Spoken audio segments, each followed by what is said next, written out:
नेपाल की कैबिनेट ने एक अहम फैसले में नेपाल का नया राजनीतिक नक्शा जारी किया है। इस नक्शे में लिम्पियाधुरा कालापानी और लिपुलेख को नेपाल की सीमा का हिस्सा दिखाया गया है। नेपाल की कैबिनेट ने इसे अपना जायज दावा करार देते हुए कहा कि महाकाली यानी शारदा नदी का स्रोत दरअसल लिम्पियाधुरा ही है, जो फिलहाल भारत के उत्तराखंड का हिस्सा है।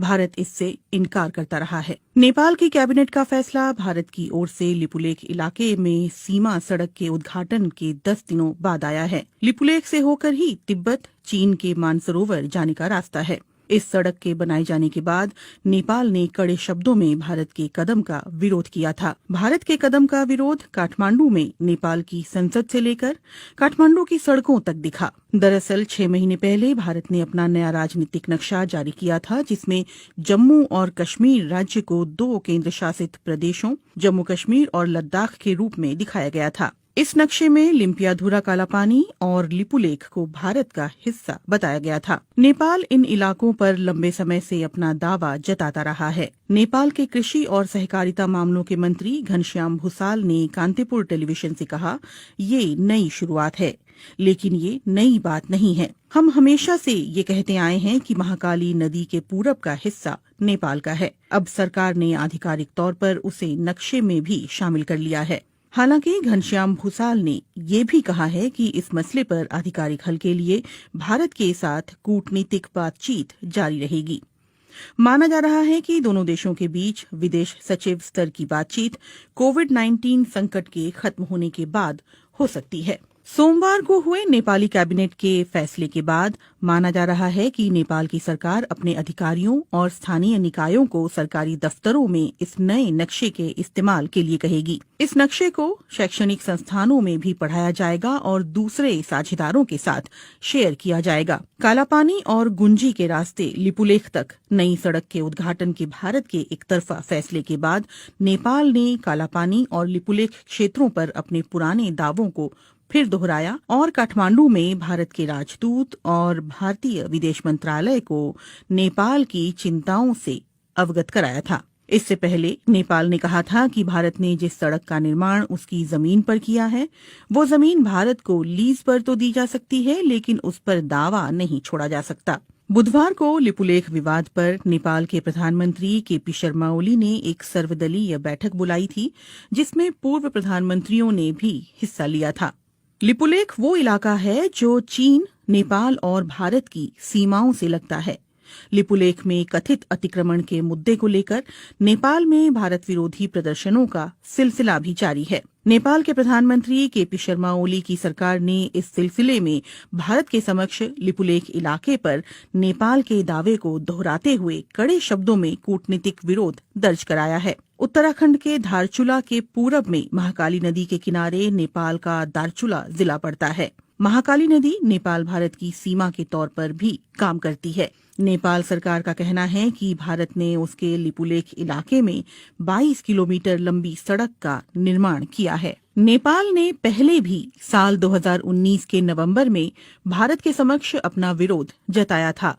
साल 2015 में जब चीन और भारत के बीच व्यापार और वाणिज्य को बढ़ावा देने के लिए समझौता हुआ था, तब भी नेपाल ने दोनों देशों के समक्ष आधिकारिक रूप से अपना विरोध दर्ज कराया था।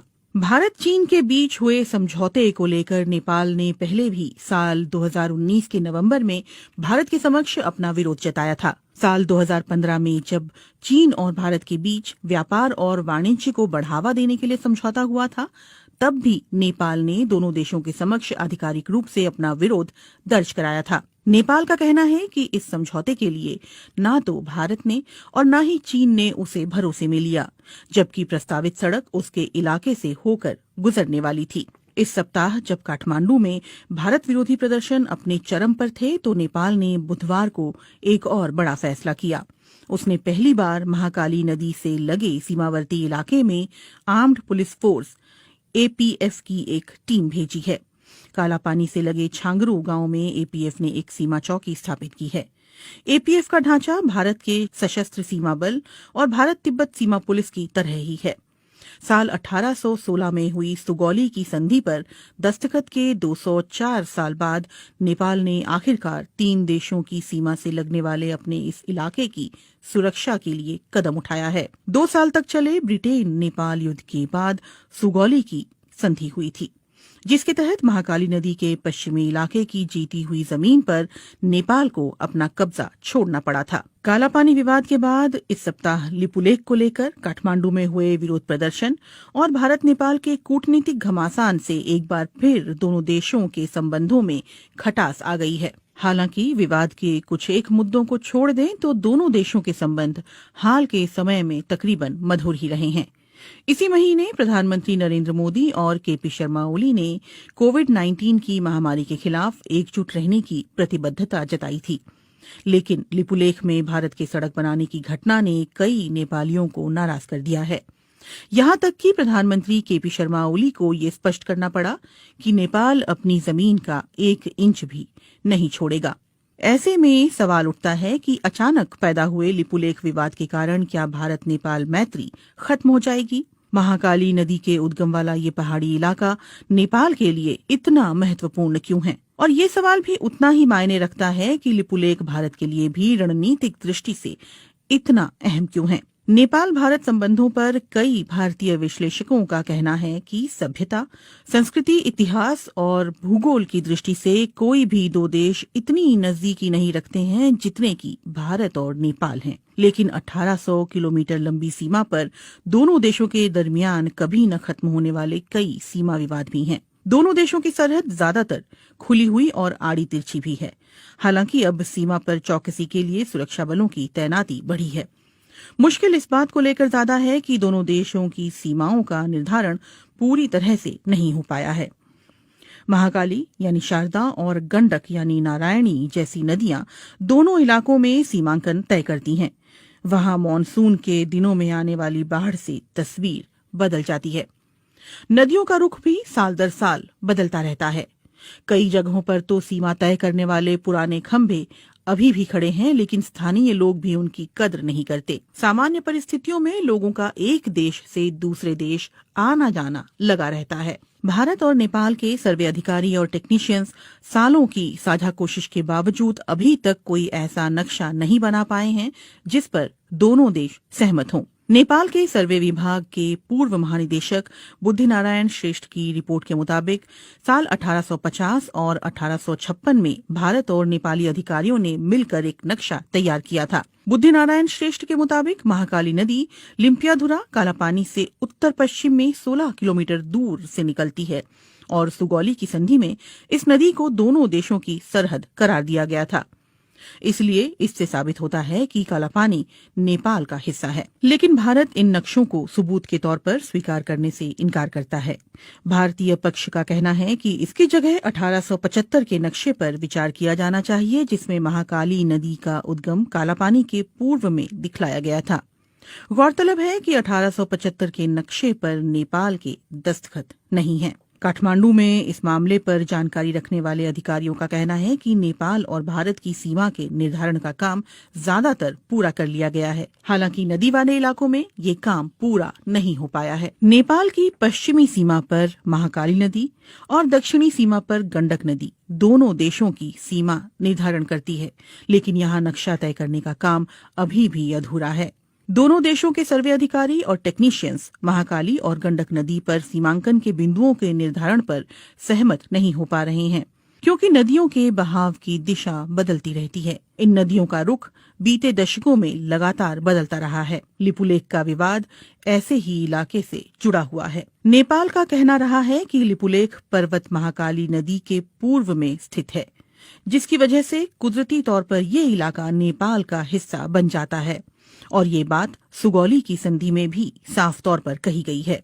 एनसाइक्लोपीडिया ब्रिटानिका के अनुसार सुगौली की संधि से ब्रिटेन नेपाल युद्ध की औपचारिक तौर पर समाप्ति हुई थी। संधि की शर्तों के तहत नेपाल ने तराई के विवादास्पद इलाके और महाकाली नदी के पश्चिम में सतलुज नदी के किनारे तक जीती हुई जमीन पर अपना दावा छोड़ दिया था। अगर सुगौली की संधि ये स्पष्ट रूप से कहती है कि महाकाली नदी का पूर्व का इलाका नेपाल का है, तो फिर समस्या कहाँ है? नेपाली इतिहासकारों और सर्वे अधिकारियों का कहना है कि दोनों देशों के बीच गलतफहमी इस बात को लेकर है कि महाकाली नदी का उद्गम स्थल कहाँ है और विवाद की जड़ यही है। इसीलिए सवाल उठता है कि महाकाली नदी कहाँ से निकलती है, लिम्पियाधुरा की पहाड़ियों से या फिर लिपुलेख से। गुंजी गांव के पास जहां लिपुलेख जाने वाली सीमा सड़क बीते शुक्रवार खोली गई थी, वहां दो छोटी नदियां आकर मिलती है। एक धारा दक्षिण पूर्व के लिम्पियाधुरा की पहाड़ियों से निकलकर आती है, तो दूसरी धारा दक्षिण में लिपुलेख से आती है। नेपाल के विशेषज्ञ और अधिकारियों का कहना है कि महाकाली नदी लिम्पियाधुरा से निकलकर उत्तर पश्चिम में भारत के उत्तराखंड की ओर बढ़ती है, लेकिन इसके ठीक उलट भारतीय पक्ष का कहना है कि महाकाली नदी का रुख नेपाल की ओर उत्तर पूर्व में है। उनका कहना है कि लिपुलेख से निकलने वाली जलधारा ही दरअसल महाकाली नदी का स्रोत है और इसी से दोनों पड़ोसी देशों की सीमाओं का निर्धारण होता है। 8 मई को लिपुलेख के लिए सड़क मार्ग खोले जाने के बाद आई नेपाल की कड़ी प्रतिक्रिया पर भारत ने इस फैसले का बचाव करते हुए कहा कि किसी भी नेपाली क्षेत्र का अतिक्रमण नहीं किया गया है और ये सीमा सड़क कैलाश मानसरोवर की पारंपरिक धार्मिक यात्रा के रूट पर ही बनाई गई है।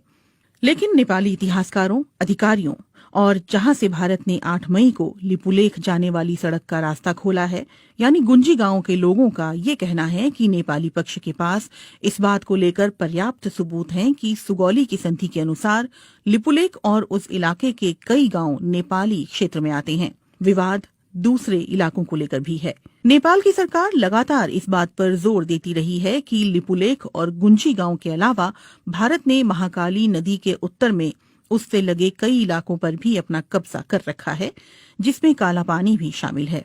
कालापानी में भारत चीन युद्ध के दौरान 1950 में आईटीबीपी ने अपनी चौकी स्थापित की थी। इसके अलावा सुदूर पश्चिम में स्थित लिम्पियाधुरा को लेकर भी दोनों देशों के बीच विवाद है। वहीं नेपाल की राष्ट्रीय राजनीति में 3 दशक से भी ज्यादा समय से महाकाली कालापानी का मुद्दा उठता रहा है। नेपाल के सर्वे विभाग के अधिकारियों का कहना है कि लिपुलेख और कालापानी हिमालय क्षेत्र के सुदूर इलाके हैं जहां पहुंचना बहुत मुश्किल है और वहां कोई इंसानी आबादी नहीं रहती। यही वजह है कि नेपाल ने वहां सीमा सुरक्षा चौकी स्थापित नहीं की। अधिकारी ये भी कहते हैं कि सुगौली की संधि के अलावा नेपाल के पास और भी सबूत हैं, जिनमें संधि पर दस्तखत से पहले ब्रितानी अधिकारियों को लिखी चिट्ठी और उस दौर के दस्तावेज शामिल हैं। नेपाल कालापानी और गुंजी के स्थानीय लोगों की मालगुजारी रसीद और नेपाली मतदाता होने का पहचान पत्र भी सबूत के तौर पर दिखा रहा है। इसके अलावा साल 1908 में मानसरोवर की यात्रा करने वाले भारतीय संत योगी भगवान श्रीहंस और 30 और 40 के दशक में वहां जाने वाले स्वामी प्रणवानंद ने भी अपने यात्रा संस्मरणों में लिपुलेख के दक्षिण में छांगरू गांव में नेपाली सुरक्षा कर्मियों की मौजूदगी के बारे में विस्तार से लिखा है। कई नेपाली अधिकारियों और पत्रकारों ने बीते दशकों में कालापानी की यात्रा के बाद वहां के स्थानीय लोगों के पास मौजूद उनके नेपाली दस्तावेज इकट्ठा किए हैं। इनमें लिपुलेख से लगे गुंजी गांव और कालापानी के आसपास के गांव भी शामिल हैं। भारत नेपाल के दावे को खारिज करता रहा है। काठमांडू में भारतीय दूतावास और उसके विदेश मंत्रालय ने अपनी तरफ से माहौल शांत करने की कोशिश करते हुए कहा है कि दोनों देशों के विदेश सचिव स्तर की वार्ता में इन मुद्दों पर बात की जाएगी। नेपाल में संसद से सड़क तक भारत विरोधी नारे गूंज रहे हैं और इसके बावजूद कालापानी और लिपुलेख को लेकर दोनों देशों के बीच छिड़ा विवाद सुलझता हुआ नहीं दिख रहा। नेपाल